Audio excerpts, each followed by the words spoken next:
Hi friends, ಇದು royal mechanic. ಏನಪ್ಪ ಇವತ್ತಿನ ವಿಷಯ ಅಂದರೆ, ಒಂದು ಪ್ಯಾಷನ್ ಪ್ರೋ ಇಂಜಿನ್ ಫಿಟ್ ಮಾಡ್ತಾ ಇದ್ದೀವಿ. ಇಂಜಿನ್ ಫಿಟ್ ಮಾಡಬೇಕಾದ್ರೆ ಗೇರ್ ಫೋರ್ಕ್ ನೋಡಿದ್ದು, ಗೇರ್ ಫೋರ್ಕು, ಗೇರ್ ಶಿಫ್ಟ್ರು, ಕೆಲವರು ಒಂದೊಂಥರ ಹೇಳ್ತಾರೆ.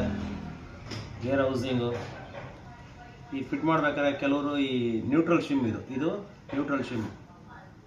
ಈ ನ್ಯೂಟ್ರಲ್ ಶಿಮ್ನ ಹೊಸ್ದಾಕಿ, ಹಳೇದು ಹಾಕಬೇಡಿ. ಈ ಹಳೇದು ಹಾಕಿದ್ರೆ ಏನಾಗುತ್ತೆ ಅಂದರೆ, ಬನ್ನಿ, ಈ ಜಾಗ ಸಮದಿರುತ್ತೆ. ನಾವು ಹಳೇದು ಹಾಕಿ ಒಂದು 4-5 ತಿಂಗಳಿಗೆಲ್ಲ ಇದು ಕಟ್ಟಾಗೋ ಸಾಧ್ಯತೆ ಇರುತ್ತೆ. ನೋಡಿ, ಇಲ್ಲಿ ಫುಲ್ ತಿನ್ನಾಗಿರುತ್ತೆ. ಇಲ್ಲಿ ಈ ಥರ ಕಟ್ಟಾಗಿ ಇದೇನಾಗುತ್ತೆ, ನಿಮಗೆ ಈ ಗೇರ್ ಫೋರ್ಕ್ಗೆ ಒಳಗಡೆ ಲಾಕ್ ಆಗಿಬಿಟ್ರೆ ನಿಮಗೆ ಗೇರ್ ಬೀಳಲ್ಲ, ಥರ್ಡ್ ಗೇರ್ ಸ್ಲಿಪ್ ಆಗುತ್ತೆ. ಅದರಿಂದ ನಿಮಗೆ ಥರ್ಡ್ ಗೇರ್ ಪ್ರಾಬ್ಲಮ್ ಬರುತ್ತೆ. ಈ ಸ್ಪ್ಲೆಂಡ್ರು, ಫ್ಯಾಷನು ಅದರೆಲ್ಲ ಥರ್ಡ್ ಗೇರ್ ಪ್ರಾಬ್ಲಮ್ ಬರುತ್ತೆ. ಏನು ಕಾರಣ ಅಂದರೆ ಇದೇ ಕಾರಣ.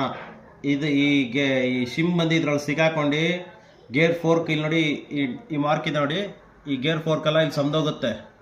ಇಲ್ಲಿ ಸಮದಿದೆ ನೋಡಿ, ಈ ಥರ ಸಮದೋಗುತ್ತೆ. ಅದಕ್ಕೆ ಏನು ಮಾಡಬೇಕು ಅಂದರೆ, ಇದನ್ನು ನ್ಯೂಟ್ರಲ್ ಶಿಮ್ ಬಂದು ಒಂದು ಹೊಸ ಶಿಮ್ ತಗೋಬೇಕು. ಶಿಮ್ ತಗೊಂಡು ಶಿಮ್ ಹಾಕ್ಬೇಕಾದ್ರೆ, ಈ ಶಿಮ್ ಹಾಕ್ಬೇಕಾದ್ರೆ ಆದಷ್ಟು ಬೆಂಡ್ ಮಾಡ್ಕೊಳ್ಳಿ. ಬೆಂಡ್ ಮಾಡಿ ಇದು ಕೂರಿಸಿ. ಇದು ಕೂರಿಸಾದ್ಮೇಲೆ ಸ್ಟಾಪ್ ಮಾಡಿ. ಇದು ಕೂರಿಸ್ಬೇಕಾದ್ರೆ ಕೂರಿಸಿ ಈ ಗೇರ್ ಫೋರ್ಕ್ ತೆಗೀರಿ.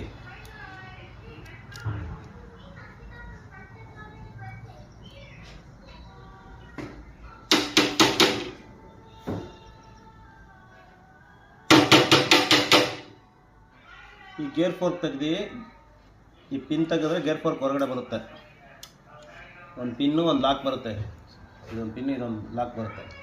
ಈಗ ತೆಗೆದ್ರೆ ನಿಮಗೆ ಈ ಗ್ಯಾಪ್ ಬರುತ್ತೆ. ಇಲ್ಲಿ ಗ್ಯಾಪ್ ಇದೆ, ಇಲ್ಲಿ ಶಿಮ್ ಕಾಣುತ್ತೆ ನೋಡಿ. ಈ ಶಿಮ್ನ ಏನು ಮಾಡಬೇಕು, ಫುಲ್ ಬೆಂಡ್ ಮಾಡಬೇಕು. ಇದು ಕನೆಕ್ಟ್ರ್ ಮುಖಾಂತರ ಫುಲ್ ಈ ಥರ ಬೆಂಡ್ ಮಾಡಬೇಕು.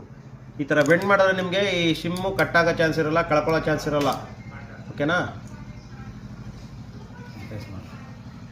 ಹಾಗೆ ಈ ವಿಡಿಯೋ ಇಷ್ಟ ಆಯಿತು ಅಂದರೆ ಲೈಕ್ ಮಾಡಿ, ಶೇರ್ ಮಾಡಿ, ಸಬ್ಸ್ಕ್ರೈಬ್ ಮಾಡಿ.